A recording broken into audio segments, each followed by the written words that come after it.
Welcome to the virtual grand rounds of 2019. My name is Shannon Strader. I'm a third-year medical student at Lincoln Memorial University in Tennessee, and I am this year's AADMD virtual grand rounds facilitator. For those that are new, virtual grand rounds are a webinar-based presentation model that creates a space for mentorship and exchange of knowledge and experience between seasoned IDD providers, entry-level clinicians, and future healthcare providers in training. The purpose of the Grand Round sessions is to expand and strengthen the IDD healthcare workforce across a spectrum of experience levels. After this meeting, we will be sending out a SurveyMonkey on feedback how to improve these meetings. Also, there is, for attendings, if this is your first time, you'll notice that you are in muted mode. But if you do have questions, for me or for the presenter, Rick, you can, there's on the sidebar, there's questions and you can type in your questions and enter, and then we can go over it, or I can personally email you after the presentation.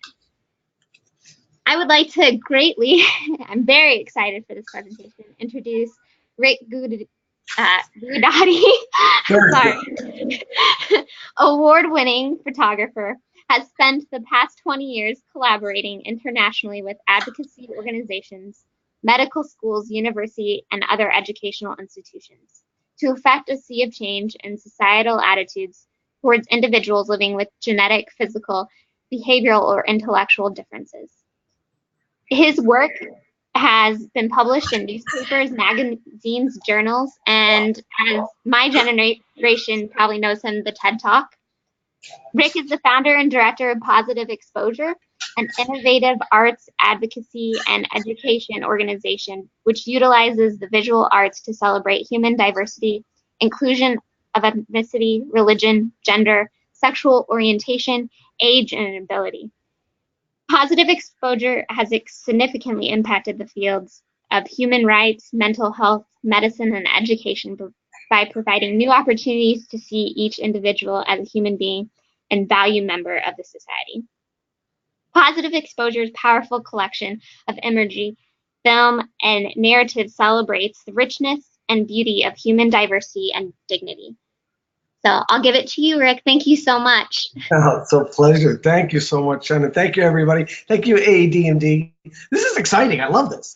So anyway, I guess I'll give you a little background on what Positive Exposure is and how my journey to start Positive Exposure, the organization. On my original start, all my training came as a fashion photographer. I live here in New York City in my studio, and then I also lived in Milan and Paris for several years. Got to work with some amazing clients, some amazing models. It was fantastic. Here's Claudia Schiffer from a Harper's Bazaar shoot. So I got to work with these incredible models, and this is from Marie Claire. I did a lot of work for the House of Yves Saint Laurent in Paris. This is Mr. Saint Laurent. It's a portrait that's in every boutique globally. This is an image from one of our campaigns. This is from French Elle, New York Style magazine, Marie Claire, French Elle, and of course here's the amazing Cindy Crawford from a Revlon shoot. So I got to work with these incredible models, these beautiful, beautiful models of these incredible clients with big budgets, and it was great. We're traveling around the world. It was fantastic, but it was also really frustrating. And the reason why it was frustrating is because I was always told who was beautiful. I was always told who the model of the moment was, who I had to work with that season, and that face would change the next season. So we'd all run and photograph that face of the season, but then it would change, and we'd run and photograph the new face for the next season. And it was exciting, but so frustrating because, as an artist, I continue never to see beauty just on covers of magazines. I see beauty absolutely everywhere around me. I was living in my studio in New York City after doing a casting one day, and I was walking down Park Avenue, and I spotted this girl waiting for a bus. She was so stunning. She had white hair.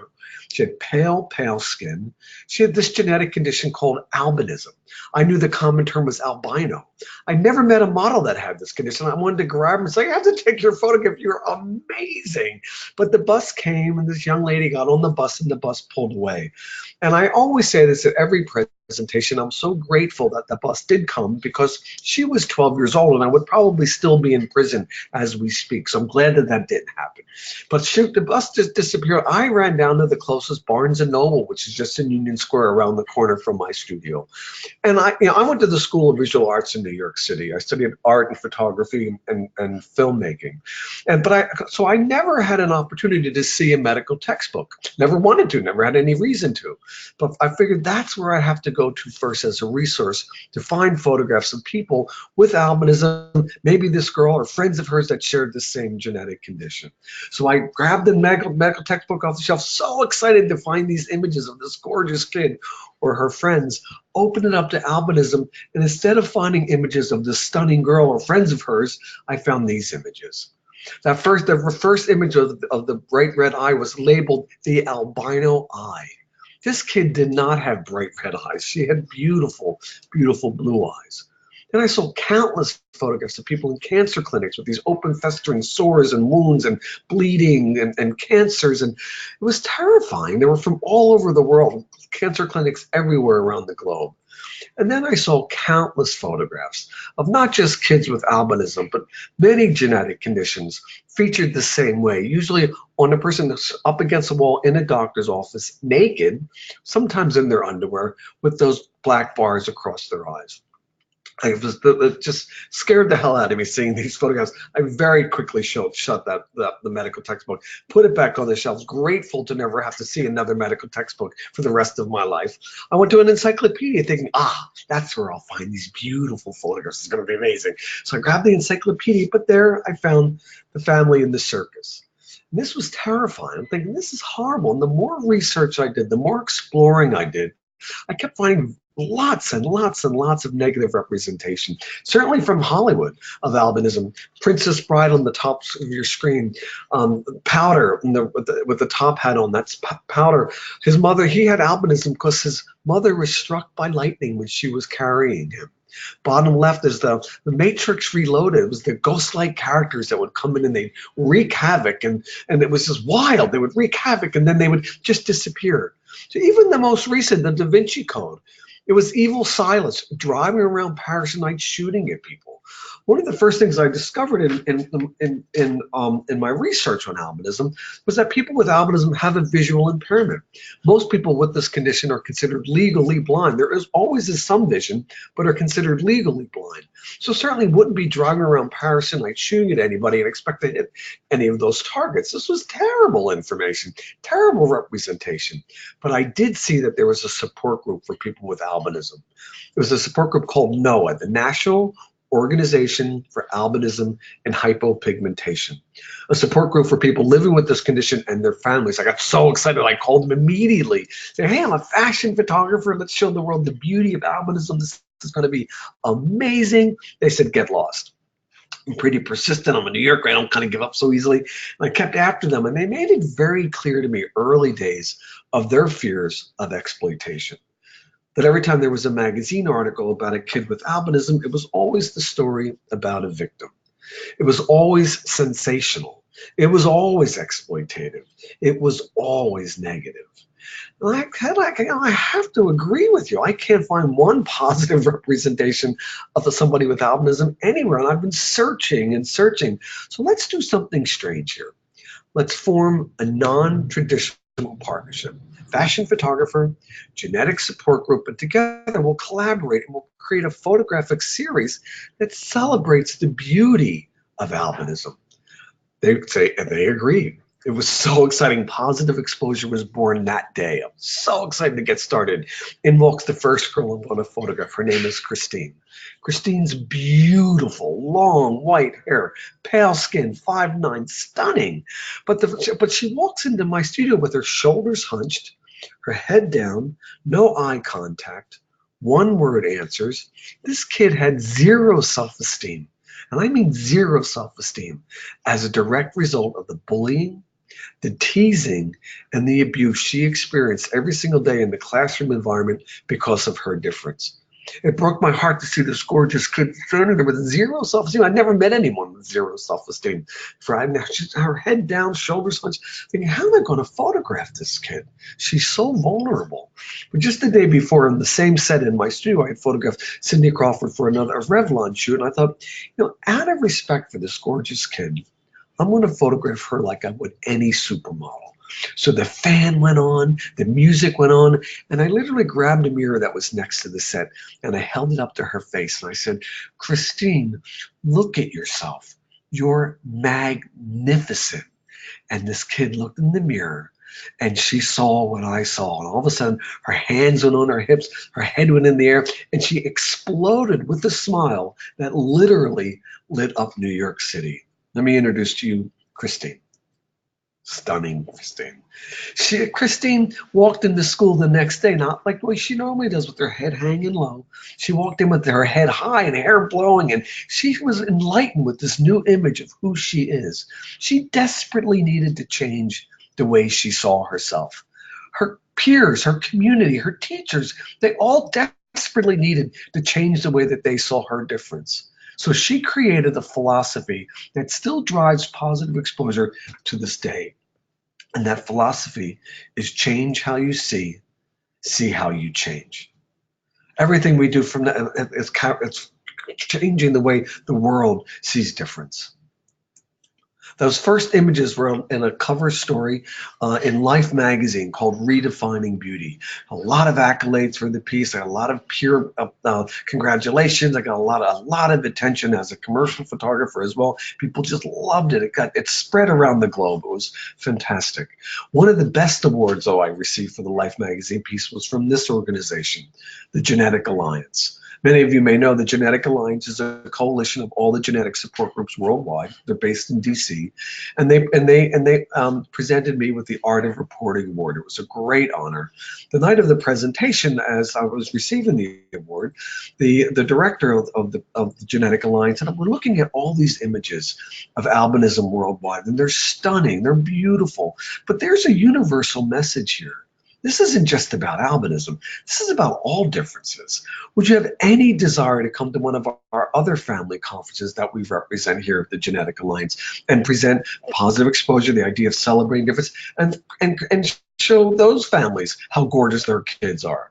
I thought, what a great idea. Of course, I'd love to, but being a fashion photographer and never ever understanding or knowing much about genetics, and they offered us, they said their very next conference is going to be a conference for the Chromosome 18 Registry and Research Society. When you have an anomaly on your 18th chromosome, then the Chromosome 18 Registry looks after you and your family. And again, I was like, 18, I never even heard those two words in the same sentence, chromosome anomaly, prior to that moment. So I went back to those medical texts. I agreed it was going to be in San Antonio. I said, absolutely, this is a great idea. I would love, be honored to do this. But I was terrified because I never heard of a chromosome 18 anomaly prior to that moment. I went back to those medical textbooks, reluctantly, I might mind you, but I went back and I opened the book up. Then I opened the medical textbook to chromosome 18 anomalies, and there I found these images. I found images of stillborns, images of people with cleft palates, images of people with mobility issues and trachs and feeding tubes, and they were terrifying images. These were images that were just, I've never seen images like this. And I was like, why would I want to, this is terrible. Albinism was so easy compared to this. Chromosome anomalies, wow. I committed, though. It was in San Antonio. I said I was going, so I had to go. So I walked into the auditorium, and there were kids in the auditorium, and there was a clown on stage making balloon animals. So I walked in, I had all these images burned in my head, terrified, thinking, how am I going to photograph these kids? And I walked in, and they were surrounded by kids screaming with laughter.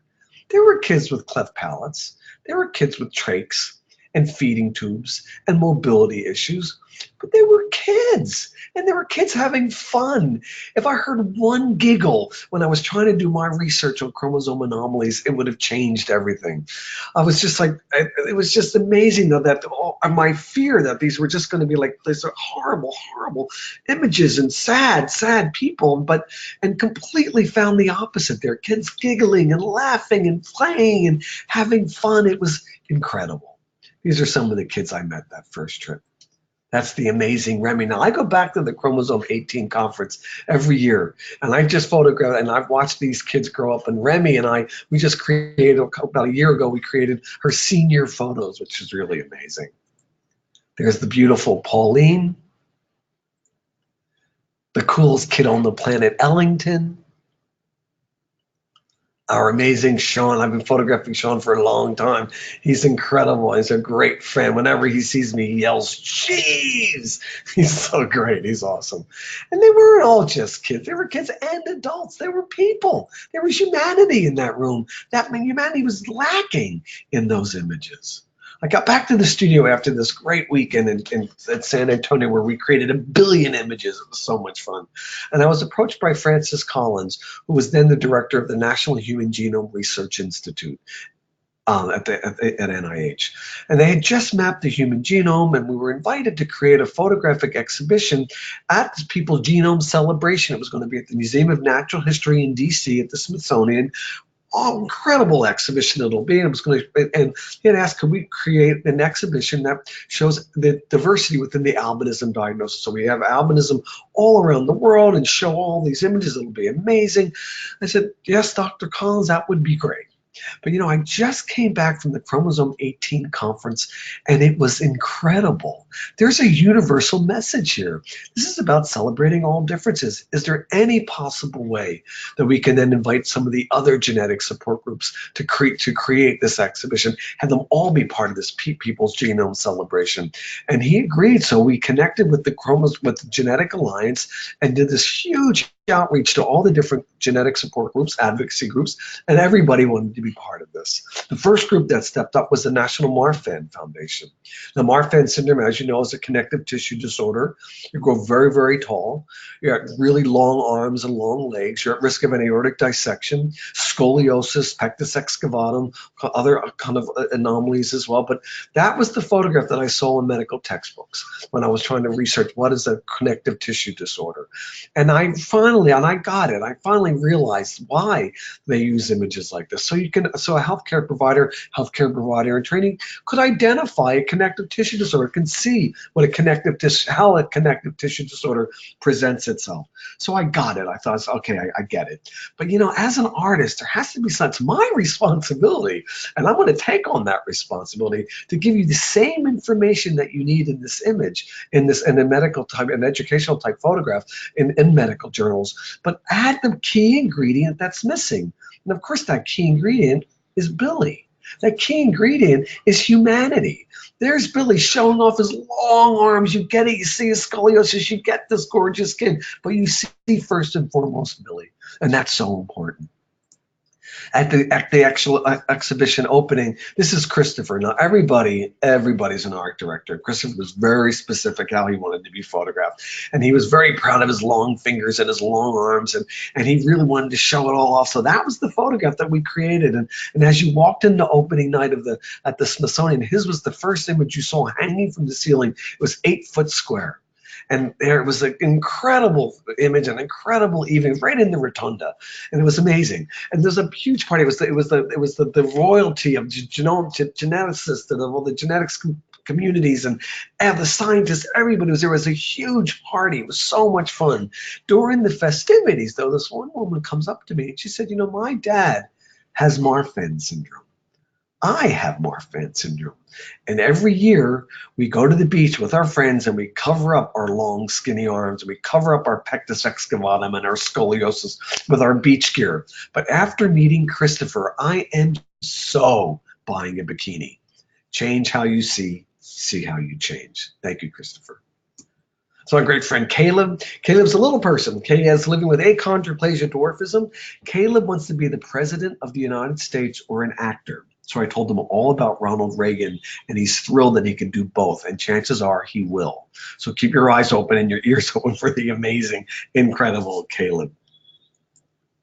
Great friends Maggie and Danielle, they're living with a condition called Costello syndrome. I met them at the Costello syndrome conference. It was my very first Costello syndrome conference as part of the rhizopathies. And so I went to this conference, and there they were. It was my first conference, and they never met it. It was their first conference as well. They never met anyone living with this condition prior to that conference. And I was there when they met, and they became instant, and I mean instant best friends. They were inseparable for the rest of the weekend. And through every conference, every single seminar, and workshop, all you heard was them screaming and giggling and laughing and running down the halls. It was amazing. And they go back to the same conferences every year, and there they are, and I see them, and they're still great friends, in fact, best friends. The only thing that's changed over the years is that they started a rock and roll band, and they're really, really amazing. That's Maggie and Danielle. My great friend Jada. Jada's living with a condition called 22q11.2 deletion, but Jada has the most gorgeous giggle you'll ever hear in your entire life. She's amazing. There's beautiful Simone, who represents the National Down Syndrome Foundation of Italy. We had an exhibition in Rome, and Simone was there representing, and it was the Master of Ceremonies, creating really a fun, beautiful night. That's Simone. This is Lily, living with Wolff-Hirschhorn syndrome, or 4P minus. Ronan, living with Prader-Willi syndrome. I always like to add Ronan's photograph to this presentation because he reminds me of Frank Sinatra. I just love that hat. I go to a lot of family conferences, as you know. As I was speaking about earlier, I was invited by the students at Harvard, the medical students at Harvard, to attend a conference for kids with spinal muscular atrophy that they host every year. It's at Children's Hospital, and they said, "Would you come?" I was like, "I would love to." Did my research on spinal muscular atrophy, and the first thing that I saw in the top of the page in the medical textbook was progressive.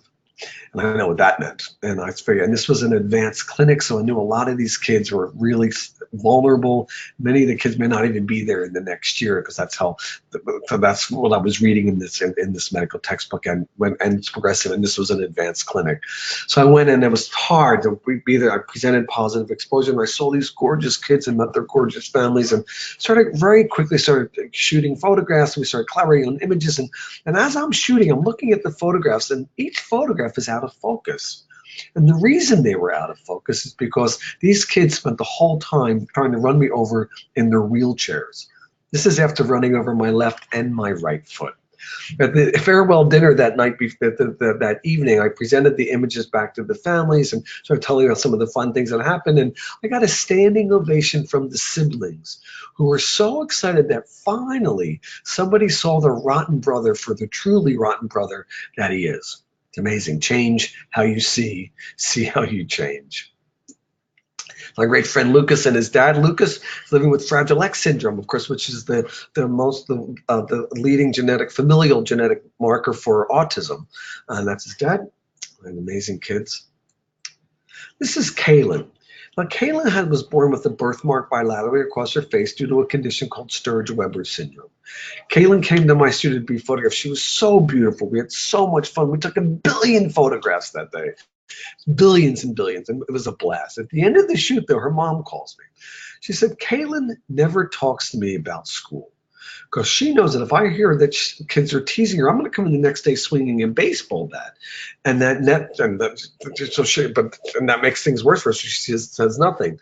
But on her way from school, she said, "Mom, kids tell me every single day that I'm a freak, that I'm a monster, and that I'm ugly, and I believe them until today."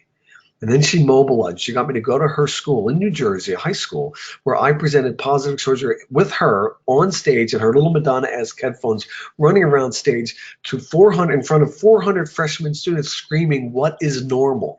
So Kaylin created her own, 14 years old, created the equation or the formula that everything we do still today must follow. And that formula is self-acceptance equals self-esteem equals self-advocacy. All the tools, all the things that we create, positive exposure, our programming, everything is to create the tools to place in the hands of our amazing ambassadors, their families, their friends, their teachers, their peers, to create opportunities to see beyond disease, beyond diagnosis, to the beauty and richness of humanity that we all share. One of those programs that we created is the Pearls Project. This is all coming right from our absolutely amazing Kaylin. The Pearls Project is an online blog platform. It's an online blog platform that provides an opportunity for our ambassadors to use their own voice, their unique voices, to talk about life from their unique perspective. It's a web based blog platform where they're blogging, talking about life, they're talking about music. They're not just talking about their genetic conditions, they're talking about music and school and best friends and movies and music videos. And it's incredible. And we share them. It started off for grade school kids or grades from K through 12, but it very quickly went beyond that to teacher professional training programs for teachers and medical students and healthcare providers and families, and it's circling the globe. In order to access the Pearls product, you have to register on our website, and I can show you how to do that in a second. But it's free, registration's free, but it looks very interactive. But we do all the posting here at our offices in New York City, so it's a 100% safe environment. I'd like to introduce you to my great friend Byron. He's one of our Pearl ambassadors. And John, we're ready to cue Byron, if that's okay. Hopefully we'll get to him. It's going to be Byron's video. And there we go.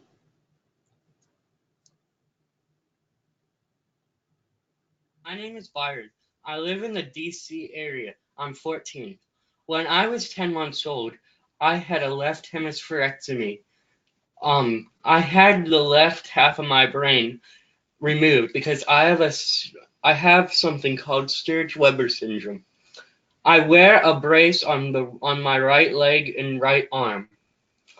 I only see out of the right side of each eye, so sometimes it's harder for me to see things on the right side.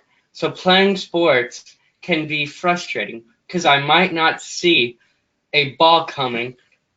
I didn't see that coming. It's pretty amazing. That's the amazing part. So these amazing kids get to use their sense of humor, their personalities to break down those segregating walls in the classroom environment. And just hang on a second. I'm gonna show. Oh, there we go. I have to get rid of that. Sorry, guys. Bear with me 1 second so I can get rid of that. Just show the cursor. Show my screen. There we go. The cursor. There we go. And then we're going to back up. There we go. I don't want to get rid of that. So that's how you access Pearls. You would just go to our website under education, you drop down menu, you go to Pearls, and they'll ask you to register, and then you'll have access to several of our amazing ambassadors from all different ages and all over the world as well. And they're really pretty magnificent. So please get a chance. If you get a chance, check that out. Uh-oh. Uh-oh. Why is it not going? Uh-oh. Sorry, guys. This is not advancing. Why are we not advancing? Hi. Could you click? Hi. The side or on your keyboard. Yep. Do you have the arrow? Are you clicking that? Or are you? Yeah. That's what I was all along until just now. So I want to go back. I'm gonna. Yeah. So hang on 1 second. Sorry, everybody. It's not letting me get out of here now. It's frozen on this screen. Oh, there we go. Oh, perfect. Okay, it's working now. So, another program, another things that we do, here we go, is I go to medical schools. I go to medical schools all over the world. I speak to med students everywhere. Not because I want to teach the science behind these genetic conditions, but really because I can really pronounce arthrogryposis multiplex congenita, and I know what that means. I know what it means not because I studied it in the medical textbook, though. I know what arthrogryposis is because I met PJ at a family conference. And I go to these family conferences all summer. There are many of them every summer. Went to 15 of them last summer. And there's PJ, and PJ can't use his hands because of the type of arthrogryposis that he has. So his parents and his family call his eating technique, they call it his Viking dive. So he goes into his plate of mashed potatoes and he comes up. Then he definitely goes right into his plate of peas and comes up. And then he chases his sisters around the table with a face full of mashed potatoes and peas. You'll never forget arthrogryposis multiplex congenita after that, because you will never forget PJ. And in the summer months when I go to these family conferences, now I bring med students with me and healthcare providers in training, and I shove them in daycare and lock the door on them, and I check back in on them at the end of the day, and they're always a little shell shocked and they always have like a little poop on their shoulder or gum in their hair. But they're going to be better healthcare providers because they've met these kids not in crisis. They met these kids not in the clinical environment. They met these kids being kids, and it's extraordinary. Because of that experience and all these experiences with healthcare providers and having them meet these gorgeous kids, we created this program. Oh, started again, so let me just put this back down. No, it started again. Why does it do that? So let me go that way. Oh, there you go. Oh, sorry. What happened? Sorry, guys. Did it again. No worries. I'm not just quite sure. Flashing. I'm gonna try and get out of there, but it won't let me. Why is that doing that? Give keyboard and mouse. That be it? Am I? Here, John. All right. John is not. Sorry, guys. Yep. I'm here. Let me maybe try switching mine to presenter and then back to Rick and see if that helps. Okay. Thanks. Sorry about that. No problem. All right. So let me switch back to you, Rick. Or were you able to change slides again? Not yet. Okay. I didn't get a notification though. Oh, here we go. You've been made presenter. Show my screen. And let's see. Oh, no. Let's try that one more time. Maybe hitting escape, the escape key. I've been hitting that. Nothing's happening. Okay. Not sure. Maybe you're on a Mac, right? Yep. Try Command Tab and see if that lets you switch programs.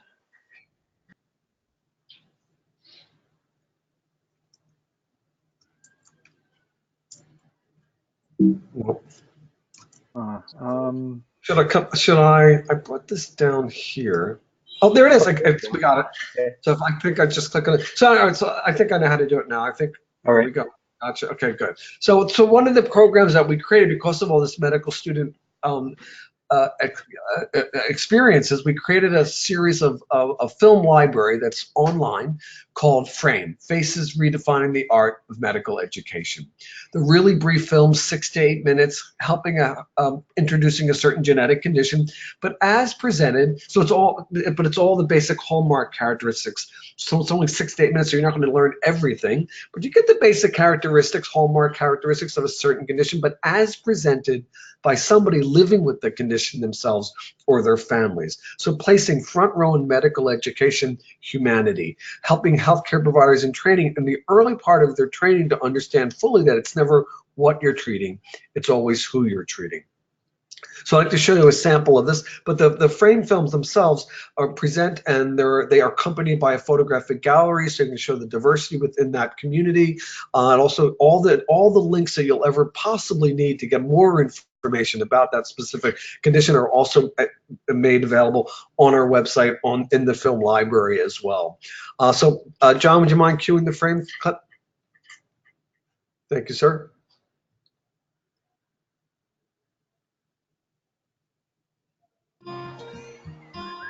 Hey, my name is Noah, and I'd like to introduce you to some of my friends.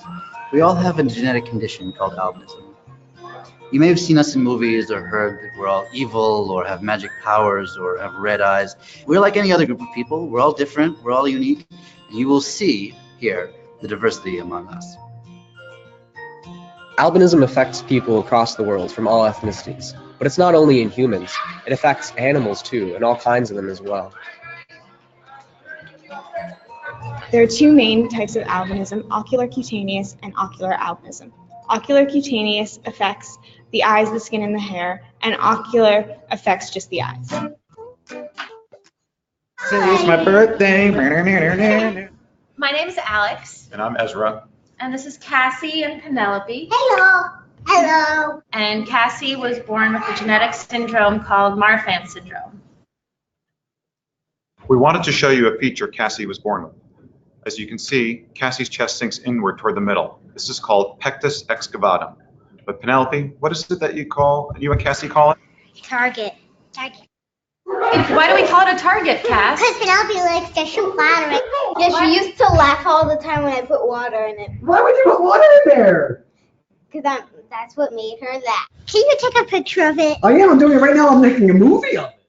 Chromosomes are the instructions that tell our bodies how to grow and develop. Most people have 2 copies of each chromosome for a total of 46 chromosomes. Some people have 47 chromosomes. Most people who have Down syndrome have 3 copies of chromosome 21, also known as trisomy 21. This is caused by a sporadic event known as non-disjunction, which usually occurs prior to conception. Max. Hi, I'm Mitch. I'm 15 years old. It's been a great road for me.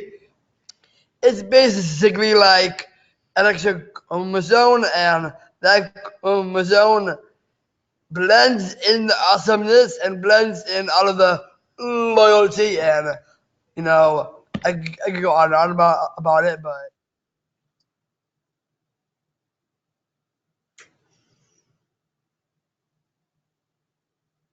And you're going to switch back to me, I take yes. Show my screen. So that's amazing. And of course, Max, as Max says, that he can go on and on about it. Max absolutely can go on and on and on about it. And he does every chance he gets. He's an amazing ambassador. So the frame film started out looking at genetic conditions, but now we've actually exploring other venues also and other topics. We just collaborated with Walter Reed and Uniform Services University, which is it's a university, a medical school where they train the military docs down in Bethesda. And we collaborated with the Wounded Warriors to create, since a lot of those physicians early on in their practice will see a higher incidence of traumatic injury. So we created a frame film that's available on our site. On that frame film is on limb salvage, amputation, and prosthetic usage. So creating other opportunities to really kind of look beyond the genetics here. We're also creating an opportunity in collaboration with NYU Langone and their gender affirming surgical team and their transgender community. So that's another piece that we're working on right now. And we just completed 3 amazing films. They're longer, so it's really 6 films. One on frame in cerebral palsy in frame. The other is intellectual disability in frame, and the other is autism in frame. And they're all about 10 to 12 minutes long, so they're kind of like in 2 parts, but they're really amazing. And we're going to premiere these on a red carpet event at the American Academy of AADMD, American Academy of Developmental Medicine and Dentistry Conference in Rochester in May. So I think it's May 10th through the 12th, and I think that's Sunday morning. We're going to present them in the local theater and have a red carpet, and all the kids are coming that are in the films, and it's going to be amazing. And we also have an exhibition there as well, so I can't wait. If you're going to be at the AADMD, come see the premiere, the world premiere of these 3 brand new frame films. It's so exciting. Oh, now we lost that again. So I'm gonna come back down here. I think I do it this way. That's what I did last time. There we go. That's it. I figured it out. So if you want to check out Frame or Pearls, just on your cell phone, you can just text the word Frame or Pearls to 56512, and you can access the galleries, the photographs, of course, the links, the films, or even on the Pearls, you can access some sample Pearl blogs without registering. But I highly recommend that you register and read these incredible stories, the amazing Pearl ambassadors that we've been working with. So thanks so much for that. Our exhibitions are all very public.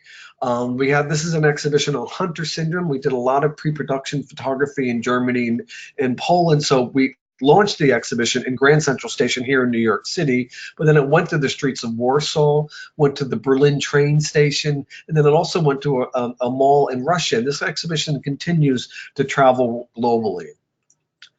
I got the incredible opportunity to work with the American Academy of Developmental Medicine and the Golisano Foundation, and visited the Special Olympics World Games in LA a few years back, and got to meet these gorgeous kids and these athletes. They were amazing, and it was so exciting. The thrill in the air was incredible. And these images managed to go. We took these images and created these various exhibition pieces, and the exhibition was these images were part of our exhibition hosted by the Golisano Foundation at the George Eastman Museum, which is the mecca for all photographers in the world in Rochester, New York. So in collaboration with the Golisano Foundation, we created this gallery and this exhibition. You can see the Special Olympics there on the right. But all the photographs, these photographs in this exhibition were also all community-based in Rochester, all kids that work with the Golisano Foundation.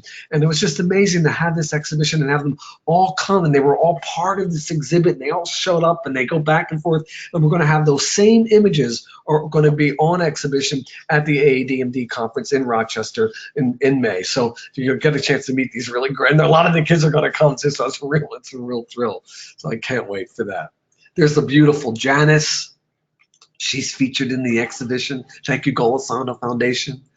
Ashley, who works in the City Hall, right out there. Actually, I'm going to go back a little. Janice is apparently a practical jokester. She loves making people laugh, and she's amazing. This is Ashley, who works in the City Hall in Rochester. She's just stunning. Look at those eyes. Blows me away. Adolf is a captain and a coach for the Special Olympics and gets to travel all over the country with the Special Olympics as well, training, and he's just this amazing guy. You just instantly fall in love with him. He's just amazing. This is Willie. Now, Willie was part of the Golisano Medical Center in Niagara Falls. We created a permanent installation, as we do in hospitals and medical centers around the globe, community-based exhibition. This is Willie with his gorgeous smile, and Willie, who he's a major advocate for disability and difference. And he also has probably 18 billion friends. I think he's just an amazing guy, and he's on permanent display at the medical center. And we do a lot of medical hospitals and installations, but community-based, creating opportunities to celebrate our friends with differences. This is an exhibition that we created in collaboration with the Resource Exchange, which is an organization that works specifically with people living with intellectual disabilities, developmental delays. And they're based in Colorado Springs. And we created an exhibition. We photographed 35 individuals living with ID issues in the area. And we photographed all of them, and we told their stories, and we had this exhibition. And the exhibition was hosted in a dedicated gallery in a mall, Chapel Hills Mall in Colorado Springs. And the exhibition was only supposed to be up for a couple of months, but it was such a success that that they kept it going, and it went on for over 2.5 years. It was there, and they believe that they estimated over 2 million people went through that exhibition. All of our ambassadors that are hanging featured in this exhibition brought in their community, their families, their schools, teachers, their peers, their friends to start dialogues and communication, and it was just this big buzz, and they had workshops there and conferences and really community dialogue about diversity, about intellectual disabilities, about making sure that we're all seen. None of us are ever seen as less than, but all seen powerful and beautiful and stunning. We actually went back to this exhibition and went back to the community and photographed an additional 35 individuals, and they were added to the exhibition, and then worked with other photographers in the community to photograph even more people, and they were brought into the exhibition. And throughout the mall, there were these great big beautiful pillars full of images that were shot by local photographers, local artists, and creating this big buzz about difference and a celebration, and a huge celebration of diversity, of human diversity. This is one of our, I'm going to feature some of our great friends from that exhibition. This is the beautiful Crystal. Now, Crystal adopted a dog named Minga, and Crystal's dog from the Humane Society, and her dog only has one eye. So together they get out there and they advocate for diversity, and they work together in tandem. It's amazing to meet Crystal and her beautiful sidekick. He's awesome, Minga. There's beautiful Marilyn, who likes to work. She likes to help her grandkids with homework, and she knits, and she likes to make jewelry, and she sells that jewelry, and that's beautiful Marilyn. There's Ricky. He's just an incredible, fun guy. He likes the ballroom dance, and he's right there for everything. He's an amazing guy. Great suit too, great dresser. And there's Sheila. She's a heavy-duty, hardcore cowboy and country music fanatic. She goes to every concert she can possibly get to and loves her country. She loves getting her country on. She's amazing. We did the exact same exhibition and the exact same type of exhibition that we did with the Golisano Foundation at the Georgetown Museum and also at the Resource Exchange in Australia. And I'm going back in a few weeks and these are all photographs that we shot there in Australia. And then the exhibition is now touring and we're moving down to Melbourne where I'll go back with other photographers. We're meeting there and we're going to photograph and add more people to this exhibition as it tours. And then it's going to tour back up to Brisbane and then to Western Australia, and it's just going to be amazing. The exhibition was a huge success. It was again meant to be in the shopping center in the Sunshine Plaza in Sunshine Coast of Australia for 2 months, and it wound up being there for about a year. And now another people are stepping up and are bringing the exhibition to their cities as well. So this is amazing. Again, redefining beauty and celebrating the beauty and richness of human diversity. We all know that when we're walking down the street and we see somebody walking towards us and they're different, we know we have two options. We either stare or we look away. Well, all of my friends because we know a little staring is not polite, so we look away. My friends over the last 20 years taught me that sometimes that looking away is more painful than the staring. So all these public exhibitions are created to steady the glance, steady the eyes of the public. So don't look away, come back and teach them to see differently, to change the way that they see, and then all of a sudden see how they change. This is an exhibition at UNESCO in Paris. An exhibition that we created. It's a traveling exhibition on psoriasis and chronic spontaneous urticaria. This is the global launch in Bangkok. Our very first amazing billboard, which is on the road from Tel Aviv to Jerusalem, announcing an exhibition that was in a mall in Tel Aviv. This is the launch of Positive Exposure Europe. Positive Exposure Europe launched in Belgium, and this was purely digital. It was in a bank. It was the most exciting exhibition. Everything was digitized and everything just kept changing. The images changed, but it launched Positive Exposure Europe, and that's going to continue to grow. This exhibition, we're hoping to take the digital exhibition and bring it in other places worldwide. This is Positive Exposure Europe. And the most exciting thing that's happening right now is our dream for the last 20 years is to have a public space, a public gallery that was safe for everyone to come, feel welcome, to inspire, to be inspired, to teach, to kind of, and to have conversations with people that they don't normally have the chance to sit at the same table. But in February, we signed our lease. Positive Exposure 109 on Museum Mile. Museum Mile, 109th Street in East Harlem. It's so exciting. This space is going to house performance, multimedia gallery, film screenings, lectures, workshops. It's just going to be the most amazing, absolutely incredible place to come and be safe. And it's on Museum Mile in New York City.